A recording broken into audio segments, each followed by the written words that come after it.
Barakatah Yahweh, Barakatah Yahweh Shah, Barakatah Yahweh, Barakatah Yahweh Shah.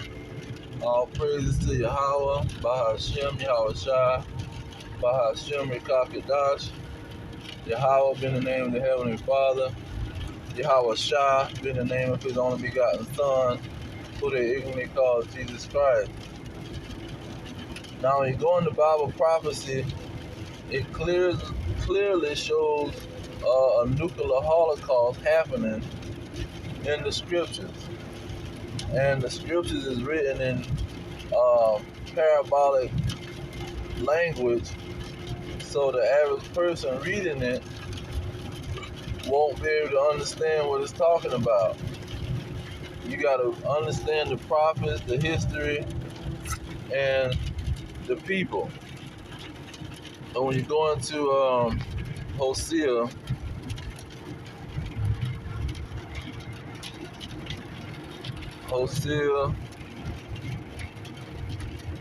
chapter, let's see, Hosea 12 and 10, it says, I have also spoken by the prophets, and I have multiplied visions and used similitudes by the ministry of the prophets. See, the Lord, He uses these similitudes to help us understand what He's talking about, because it's something that was finna be invented, and these people that was currently writing it down, who was the prophets, the Israelites, they wouldn't understand what they're seeing because it wasn't invented yet. So He used a similitude to give the understanding. So when you're going to, let's get, I'll start off with Jeremiah 50 and 9. It says, for lo, I will raise and cause to come up against Babylon an assembly of great nations from the north country, and they shall set themselves in array against her. From thence she shall be taken. Their arrows shall be as of a mighty expert man, none shall return in vain. Now, what is those arrows? Those arrows is weapons, but it is shooting literal arrows. Is these great nations shooting literal arrows? Are they going to surround Babylon the Great, or the daughter of Babylon, and start shooting arrows at the people? Okay, when you go into Job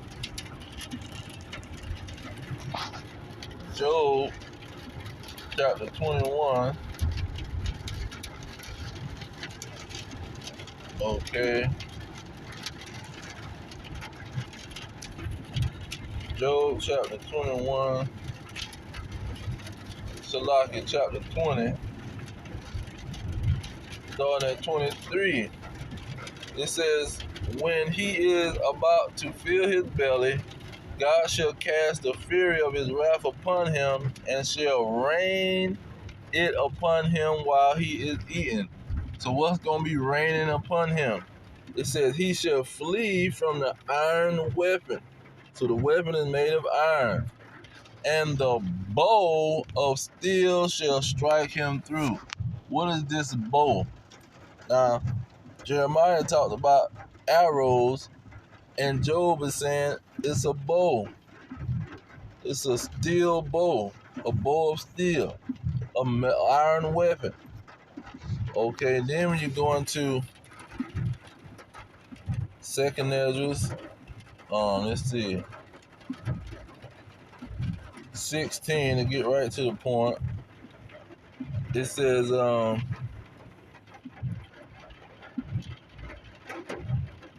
let me get 7. It says, may one turn again the arrow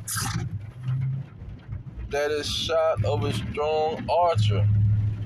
Okay, but how is this arrow being shot?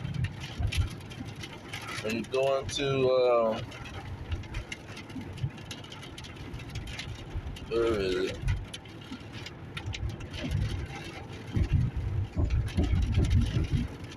Let me get 16. It says, no, not 16. I'm sorry, 13.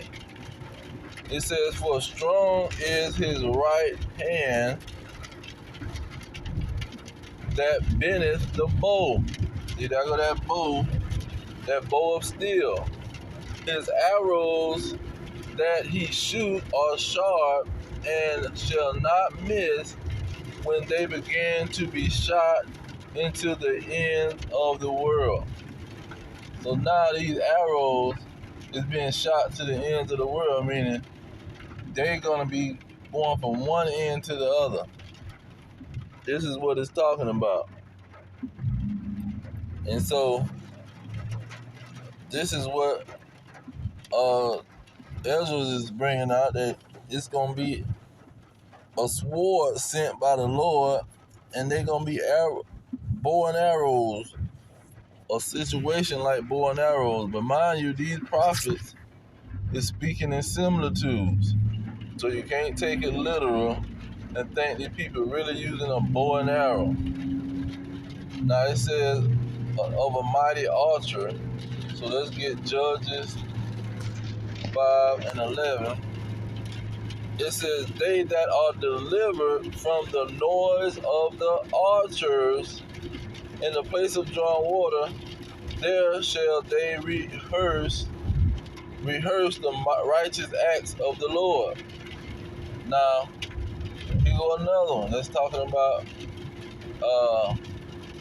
what did it say? Archers. See, because the archer shoots the bow and the arrow. And somebody's going to be delivered from this place where these bow and arrows is coming. And it's talking about Babylon the Great. So when you go to Isaiah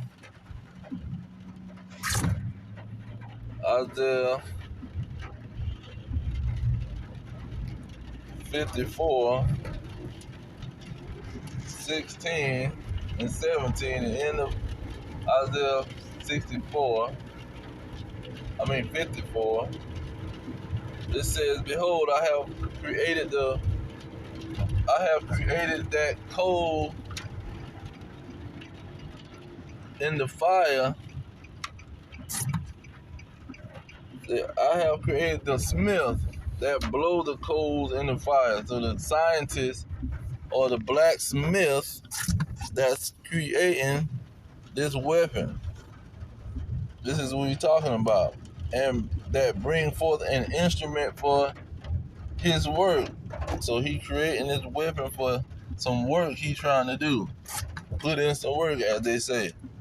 And I have created the waster to destroy. So whatever weapon that these people are using and inventing, this is the Lord using these weapons, and he's using these weapons to destroy.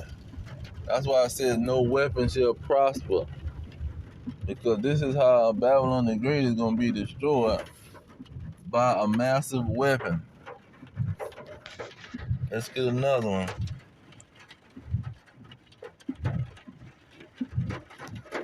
What is it?